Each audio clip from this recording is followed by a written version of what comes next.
The crystalline spires of Velcara Prime pierced the violet sky like shards of frozen lightning. Princess Elsa of the Velcari Empire stood at the observation deck of the royal transport, her four eyes narrowing in disgust as she watched the human shuffle aboard.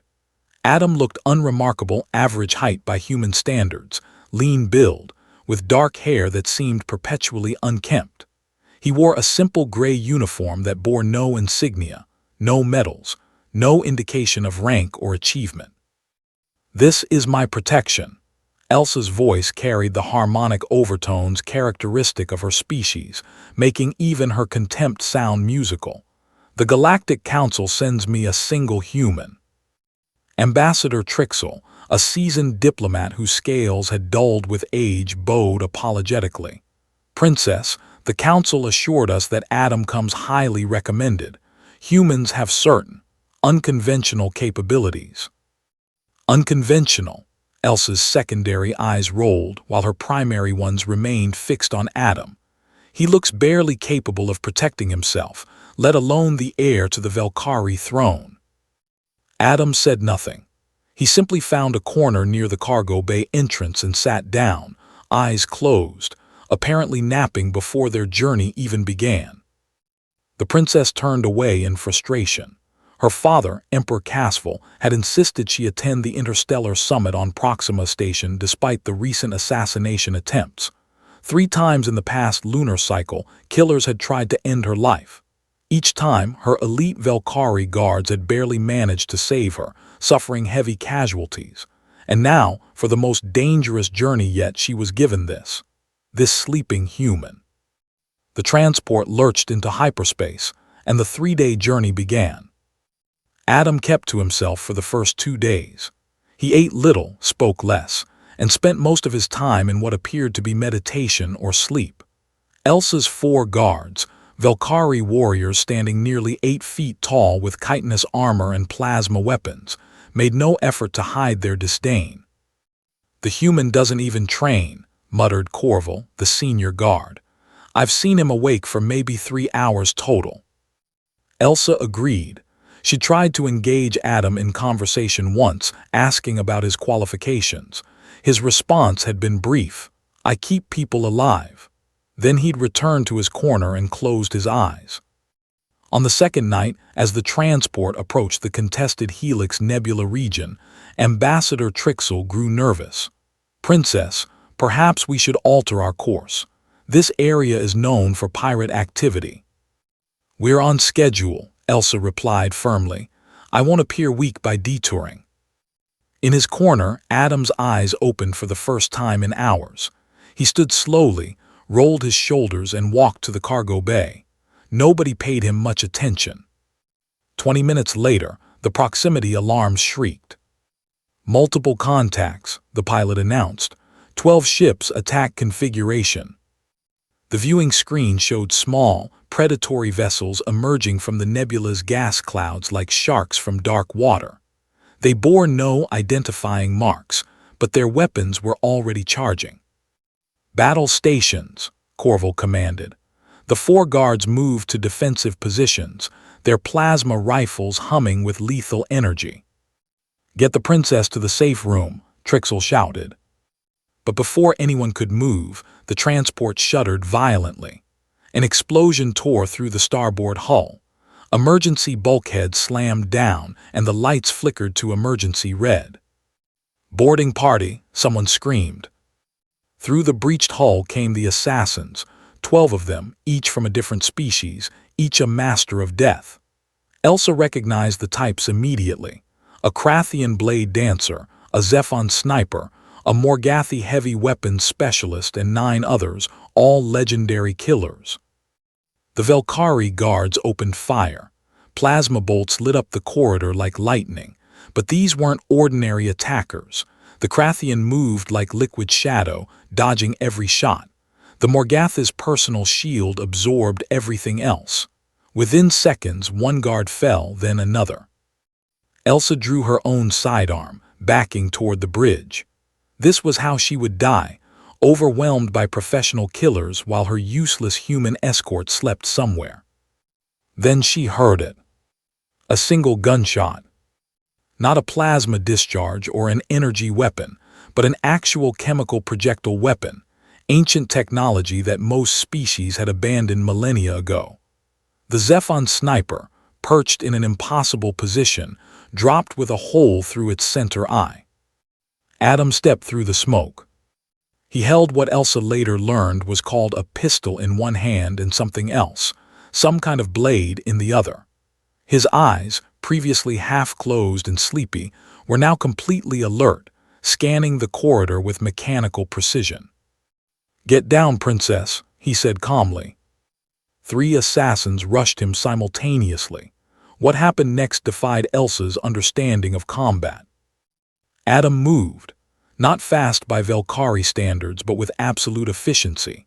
Every motion served a purpose. He sidestepped the Krathian's blade by millimeters, used the creature's momentum to throw it into the path of a Morgatha's plasma blast.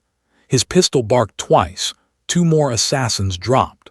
The blade in his other hand flashed, and suddenly a Xyloth poison master was clutching its throat, purple blood fountaining.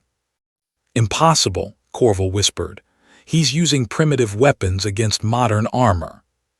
But Adam wasn't fighting modern, he was fighting human.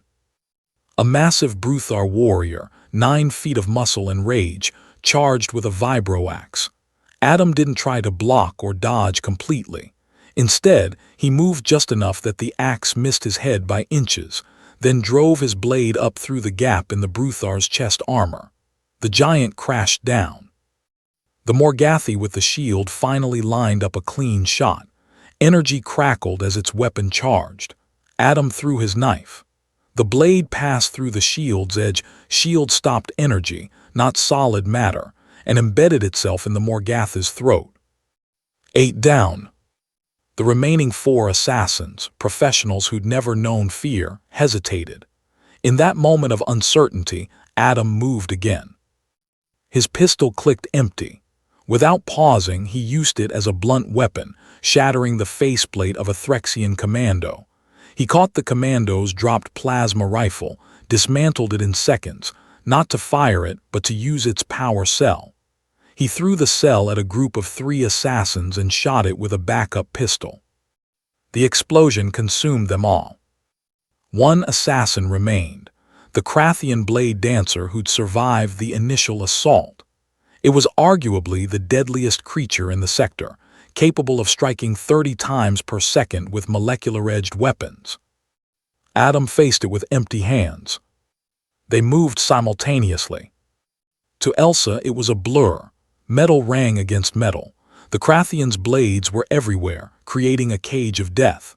But Adam flowed through the gaps like water, his hands striking pressure points that shouldn't have existed on Krathian anatomy. The dance lasted 5 seconds. When it ended, Adam stood breathing normally. The Krathian lay motionless on the deck, every major joint dislocated. Silence filled the corridor. Emergency lights cast everything in red.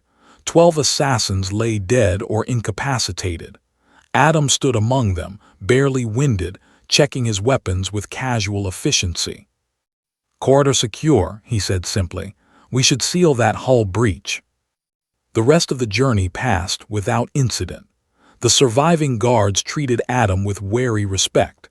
Ambassador Trixel stammered apologies, and Princess Elsa found herself unable to stop watching the human. On the final night, she approached him in his corner.